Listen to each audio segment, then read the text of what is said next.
ನೀವು ತಯಾರಾಗಿ. ಅವರು ಇಲೆಕ್ಷನ್ ನಿಲ್ಲಕ್ಕೆ ತಯಾರಾಗಿದ್ದಾರೆ. ನೀವು ನಿಮ್ಮ ಅಪ್ಪಗೆ ಹುಟ್ಟಿದ ಆದರೆ ನಮ್ಮ ಮಾತನ್ನು ಅರ್ಥ ಮಾಡ್ಕೊಳ್ಳಿ. ನೀವು ಹೇಳಿದ ಮಾತಿಗೆ ನಮ್ಮ ಸಾಹೇಬರಿಗೆ ಧಕ್ಕೆ ಆಗಿದೆ. ಆದ ಕಾರಣ ನೀವು ನಿಮ್ಮ ಪಕ್ಷಕ್ಕೆ ರಾಜೀನಾಮೆ ಕೊಟ್ಟು ಇಲೆಕ್ಷನ್ಗೆ ನಿಲ್ಲಕ್ಕೆ ತಯಾರಾಗಿ. ನಮ್ಮ ಸಾಹೇಬರು ಇಲೆಕ್ಷನ್ ನಿಲ್ಲಕ್ಕೆ ತಯಾರಾಗಿದ್ದಾರೆ.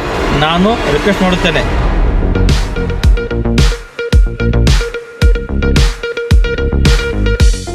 स्वागत है आप सभी का R1 न्यूज़ में। मैं आपके साथ साबिर मुकाशी। ಎಲ್ರಿಗೂ ನಮಸ್ಕಾರ. ನಾನು ವಿಜಯಪುರ ಜಿಲ್ಲಾ ಮೈನಾರಿಟಿ ಪ್ರಧಾನ ಕಾರ್ಯದರ್ಶಿ ಮೌಲಾಲಿ ರಫಿ ಅಂತ.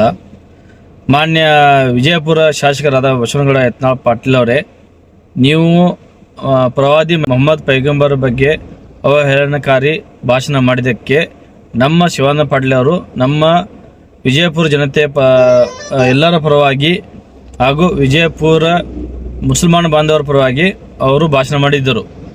ಅದರಲ್ಲಿ ನೀವು ಬಸವಣ್ಣನವರ ದಿನಾಚರಣೆ ಎಂದು ನೀವು ನಿಮ್ಮ ಅಪ್ಪಗೆ ಹುಟ್ಟಿದರೆ ಆದರೆ ವಿಜಯಪುರ ಜಿಲ್ಲೆ ಅಥವಾ ಭಾಗ್ಯವಾಡಿ ಬಸವಣ್ಣವರು ಹುಟ್ಟಿದಂಥ ಸ್ಥಳಕ್ಕೆ ನೀವು ಪಾಕಿಸ್ತಾನ ಎಂದು ಕರೆದು ಅಂಥ ಕ್ಷೇತ್ರದಲ್ಲಿ ನಿಂತು ನೀವು ಇಲೆಕ್ಷನ್ ಮಾಡಂತ ಹೇಳಿದ್ದೀರಿ. ನಮ್ಮ ಶಿವಾನಂದ ಪಾಟೀಲ್ ಸಾಹೇಬರು ನಿಮ್ಮ ಮಾತಿಗೆ ಸವಾಲನ್ನು ತೆಗೆದುಕೊಂಡು ಕಾಂಗ್ರೆಸ್ ಪಕ್ಷಕ್ಕೆ ರಾಜೀನಾಮೆಯನ್ನು ಕೊಟ್ಟು ಇಲೆಕ್ಷನ್ಗೆ ನಿಲ್ಲಕ್ಕೆ ತಯಾರಾಗಿದ್ದಾರೆ. ಆದರೆ ನೀವು ಅದಕ್ಕೆ ಬ್ಲೇಮ್ ಮಾಡ್ತಿದ್ದೀರಾ. ನೀವು ಹೇಳಿದ ಹಾಗೆ ನಾನು ಶಿವಾನಂದ ಪಾಟೀಲ್ ಸಾಹೇಬರಿಗೆ ರಿಕ್ವೆಸ್ಟ್ ಮಾಡುತ್ತೇನೆ. ನೀವು ಯಾವ ಥರ ಹೇಳ್ತೀರ ಆ ಥರ ಅವರು ರಾಜೀನಾಮೆ ಕೊಡೋಕ್ಕೆ ತಯಾರಾಗಿದ್ದಾರೆ. ನೀವು ತಯಾರಾಗಿ. ಅವರು ಇಲೆಕ್ಷನ್ ನಿಲ್ಲಕ್ಕೆ ತಯಾರಾಗಿದ್ದಾರೆ. ನೀವು ನಿಮ್ಮ ಅಪ್ಪಗೆ ಹುಟ್ಟಿದ ಆದರೆ ನಮ್ಮ ಮಾತನ್ನು ಅರ್ಥ ಮಾಡ್ಕೊಳ್ಳಿ.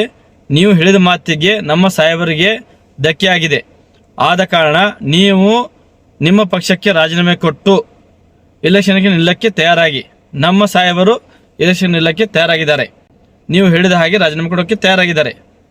ನೋಡೋಣ ಇಲೆಕ್ಷನ್ನಲ್ಲಿ ನಮ್ಮ ಜನತೆ, ಬಿಜಾಪುರ ಜನತೆ ಆಗಲಿ, ಬಾಗೇವಾಡಿ ಜನತೆ ಆಗಲಿ, ಎಲ್ಲರೂ ಒಂದೇ ಅಂತ ನಾವು ತೋರಿಸುತ್ತೇವೆ. ನಿಮ್ಮ ಸವಾಲನ್ನು ನಾವು ಸ್ವೀಕರಿಸುತ್ತೇವೆ.